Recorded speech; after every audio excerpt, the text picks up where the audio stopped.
Boston, in the early 1980s, was not the kind of place you wanted to intentionally stand out, unless you like conflict. Most teenagers were happy to stay in their bubble, to be townies. In 1981, SS Decontrol was formed by kids and for kids who didn't want to stay in their neighborhood, who didn't want to be quiet. Their music was fast, and their lyrics called out the fucked up ideas of the closed-minded and challenged the status quo of getting drunk and high to have a good time. The band only stayed together for a few years, but their first two albums, The Kids Will Have Their Say and Get It Away, have become classics in the hardcore scene. SSD is often cited as a major influence to countless bands, and they're credited with helping to create and popularize straight-edge hardcore.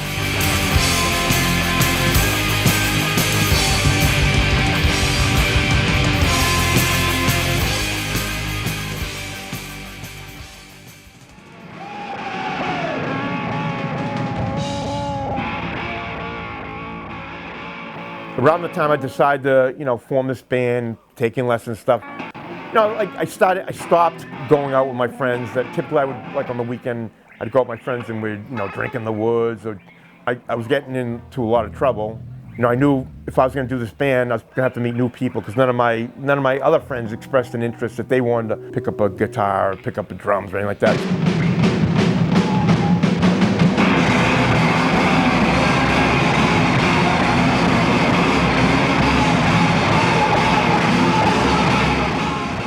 When I started going to clubs and seeing bands, I met Jamie, the bass player. So that was the first connection there. Me going to see bands in Boston, that was how I met other people. And then taking ads out in the Phoenix, that's how we met the drummer. And that's pretty much how the band was formed.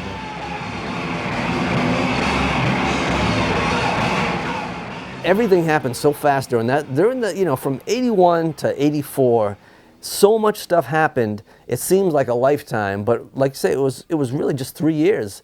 But everything was just moving at a really breakneck speed. I wasn't just trying to get a band that was going to play cover songs or just being, it was going to be a special band, but I didn't really know what that meant because I never played guitar before, I mean, I didn't really know what this, but I knew it was going to be special. He must have given me his phone number. I called him the next day, and I swear it was like probably within a day or two that we started practicing. I can't remember, we might have started playing Decontrol by Discharge.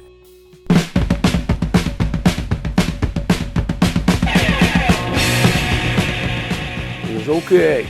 This is the band that I'm liking right now. They're called Discharge, and he held up the single. It's called Decontrol, and he had it on cassette. I think he actually recorded it like 3 times on the cassette. We all listened to it, boom, boom, boom, we learned it, little mistakes, a few starts and stops, but within a half hour or so we had that song down. And then I remember after we said, all right, we got that one down, I remember Jamie giggling, going, Springer, you sound just like that Cal guy. And I'm like, that was another positive thing. He gave me a positive reinforcement. I said, well, I'm gonna stick to that type of voice. I mean, I'd known about Springer. I didn't know him personally, but we had crossed paths. Springer was kind of everywhere in the music scene back then. And then, Chris saw the ad, and he's probably told you the stories of what kind of attracted him to the ad.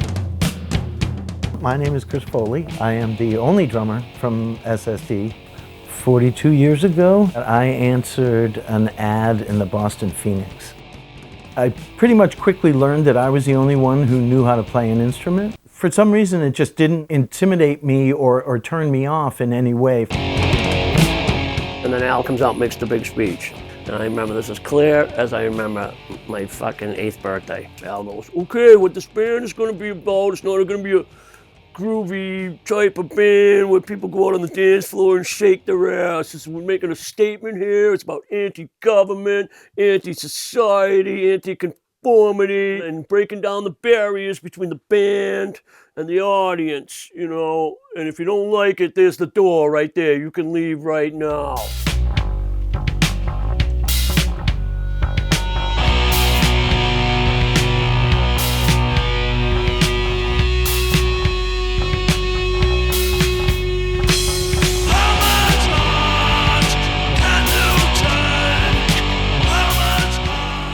The concept of how much art was like sort of a rebellion against the new wave music. You know, it was like Adamant or Sid Vicious, you know, or like, you know, I think the choice was obvious for a lot of these kids. You know, we want loud, aggressive. We don't want to, like, you know, pogo.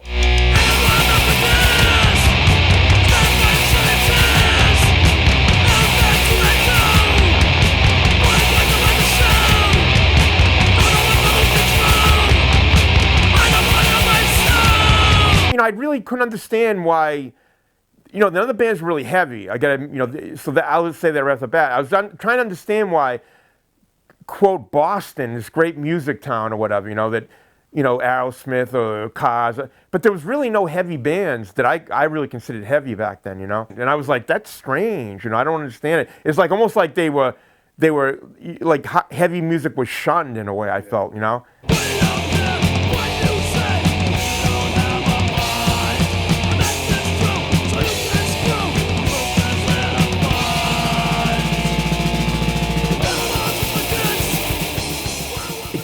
It didn't seem like it was real sincere, that kind of music, you know? It didn't seem like had the kind of honesty and sincerity that I was after or whatever, you know? It's like in my mind, I'm still thinking, you know, I can create something that's maybe different, you know? I'm thinking that, you know?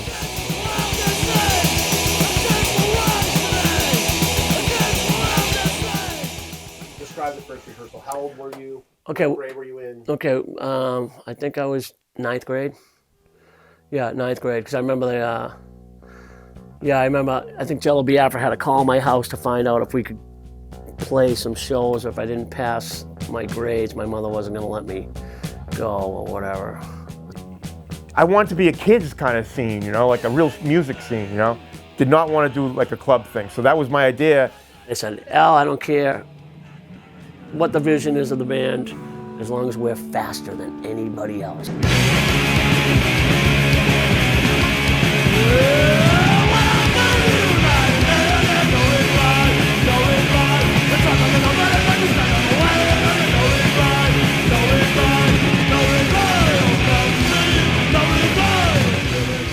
For me, hardcore punk rock was different than punk rock. Punk rock was Elvis Costello and The Clash and the Sex Pistols. You put on the Ramones, it sounds like Chuck Berry. And then go see SSD, and these guys are straight. I love the radicalness of it. To have this incredibly radical sounding music, and they weren't stoners to boot, this was sober music, it didn't make sense.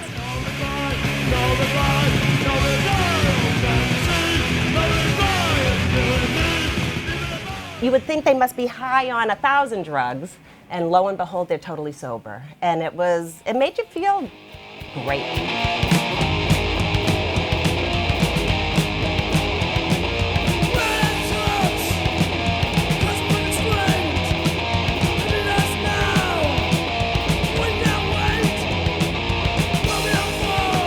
I don't know what it was like for the people in the bands. When you were a fan, it was just, you really felt like you were part of it. You know, it was music for kids, by kids, the kids put on the shows, and so you felt like part of it, you know? It was a movement. It was a little youth movement. I appreciate you with This is for Al and all the System Decontrol guys. The idea of straight edge hardcore was started with a song by the DC area band Minor Threat.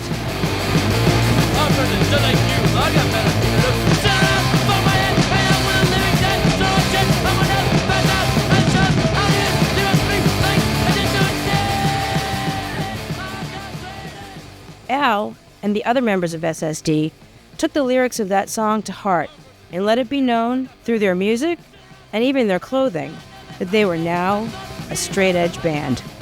After they heard Minor Threat saying straight edge, like for those guys in Boston, it became a thing. And even in DC, it wasn't really a big thing. It was just a song, right? If you know the truth, that's all it was. It was a thought. But Al, he made it a thing. And for SS Decontrol, it was a thing. And for Boston, it became a thing. That's how they were known. to me, straight edge was kid-driven. It came from the youth, and so it was appealing to youth because of that. It wasn't coming from Nancy Reagan, you know.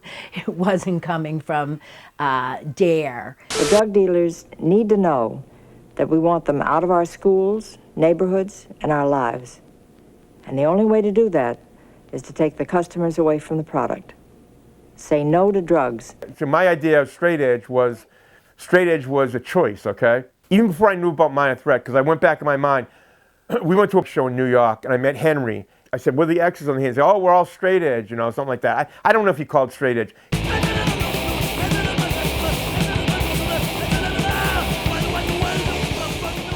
You know, and some clubs started having all ages shows, and when they had the all ages shows, they put X's on kids' hands, and you know, the X's on kids' hands signified that you couldn't drink. So that became sort of identified with the hardcore clan, and then straight edge took that X and said, we own that. Immediately I saw straight edge became something that was like cool, okay? So to me, it was like the light bulb moment. I said, these guys look really cool right now. I was thinking, if I'm gonna be straight, I'm gonna be proud of it. So that's when I went home and I think made the straight edge jacket and stuff like that. I think a lot of it changed for us when we went to New York and met the guys from DC. Because I remember coming home from that show, Al and I talking in the car on the ride home, thinking that we wanted to start a scene that was similar to what these new, DC kids were talking about. They were talking about the straight edge thing, and they just, you know, it seemed like a really united kind of thing.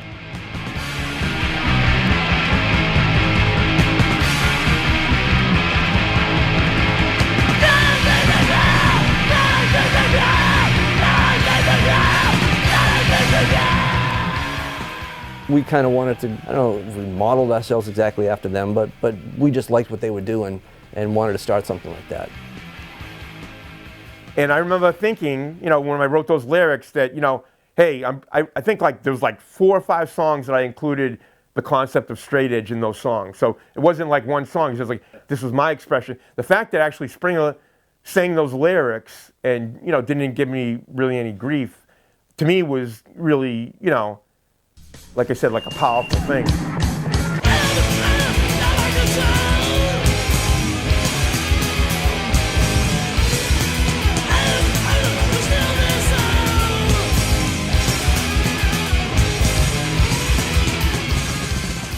Al would come in and go, well, I've been working on this, and he'd go, and Jamie would kind of look over, and then he'd show him like the thin chord, blah, blah, blah, and then Chris would be like, okay, yeah, and then Al would bring over some, you know, a sheet or whatever and be like, here, I wrote this down, here, try to fit it in. Try to fit it in. Screw was a good one. I like that one. I don't want your fucking life. You can have your fucking life. I don't need your fucking life. You can have your fucking life. We're SSD Control, and we're not Nazis!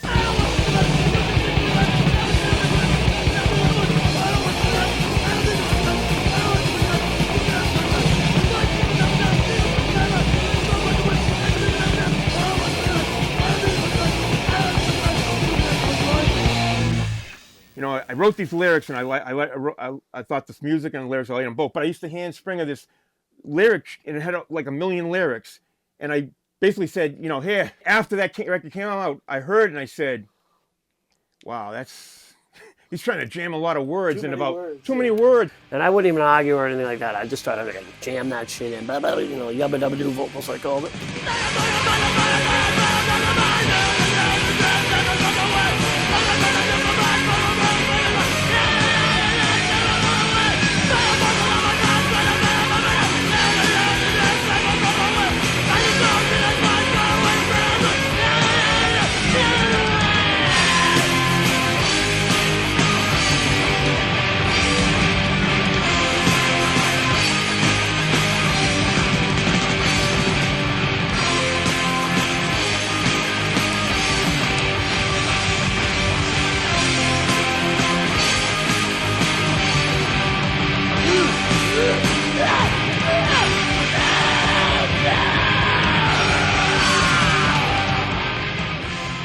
But I do think the singing is the most important thing.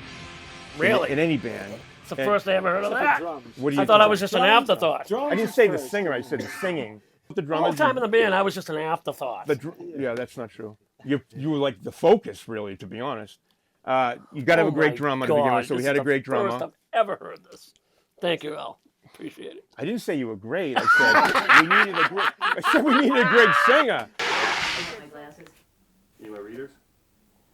Think I'm joking about your smoking. Think it's fair to steal my air. You take my breath away. Don't cry freedom, 'cause you've stolen mine. Smoke-filled rooms make me blind. You take my breath away. I don't want to do this. I don't want to do it. Now, I love this lyric, don't get me wrong. Talk to me about you want to ask me about the song, I'll tell you about it, but I'm not going to read the lyric.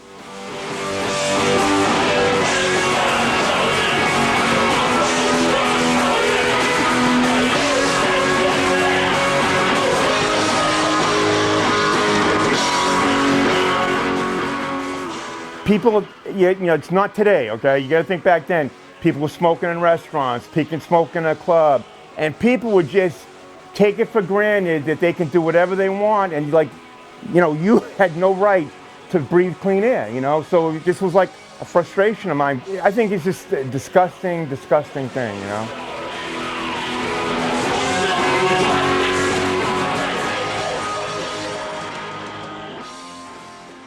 That, as I recall, kids will have their say is like, there's nothing, earth-shatteringly different about it when you look at, the spectrum of hardcore. But Get It Away had a whole different feel, and I got to credit Francois for that because he came in and was laying down leads, and his leads were really crazy sounding, and it just added another layer and made the music just so sonic sounding. And then, once he was, firmly into the band, I think our music just started to change over time. They say all the things you wanna hear. They try to make you believe that they're totally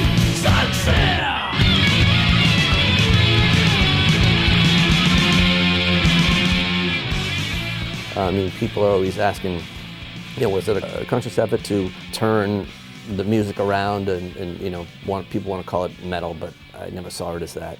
I don't think there was any sort of decision on our part to change the sound of SS Decontrol. It just was a natural progression.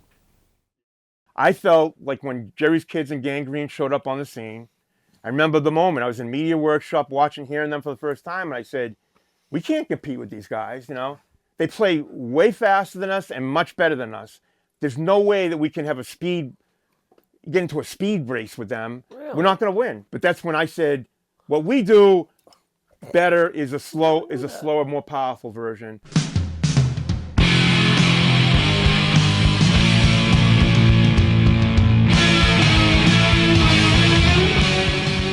I think it was kind of indicative of the time.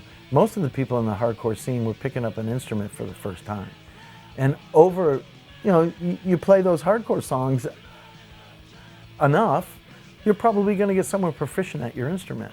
So I listen to How We Rock right now, and I'm like, that's not a heavy metal album. What are you talking about? But at that time, it definitely was, we're slowing down and we're playing longer songs, and there are guitar solos in them.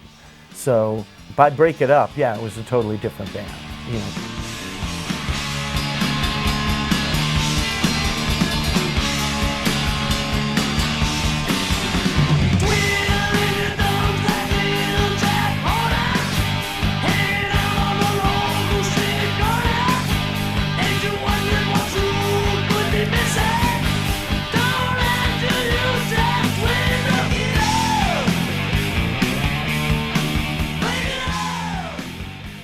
The regular rock form had kind of come into the music.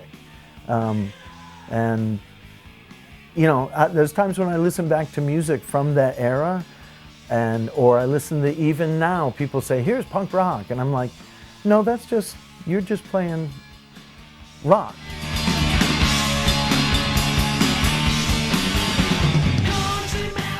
The thing that hit me off the bat with SSD was it was believable. I think everything that those guys represented. There was like an earnestness. It almost comes off maybe naive now because it was like so insular. And I think I related to that. The idealism and the power that they had. Yeah, I think the reason that there's a straight edge scene and let millennials know what straight edge is because the way that it started with Minor Threat and then SSD taking that message and like living it. I think that's the reason that people are interested about it still. One of the biggest regrets is that we did break up. You know, you're probably only ever in one band. Certainly one band that got the significant. But we're all learning. You know, we were all brand new. I was 16. Yeah. For me, that was 16 to 20, and I don't know if you remember how long 16 to 20 is and how many changes you go through. Yeah. So at a certain point, you're like, yeah, I'm gonna move on. Let's move on.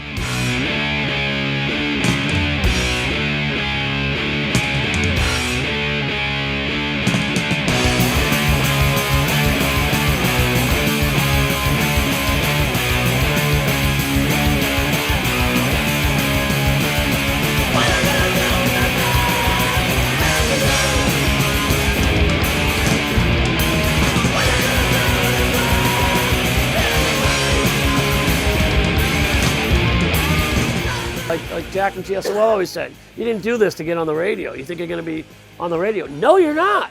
No, you're not. But it's, you know, the kids, everything's multi-generational and it's coming back, and you kids really want to know what, like, bass coat fucking hardcore is. I mean, you couldn't do any worse with an album like The Kids Will Have Their Say by SS Decontrol. Peace out. Thank you. Sounds great. You happy with that? I don't know if my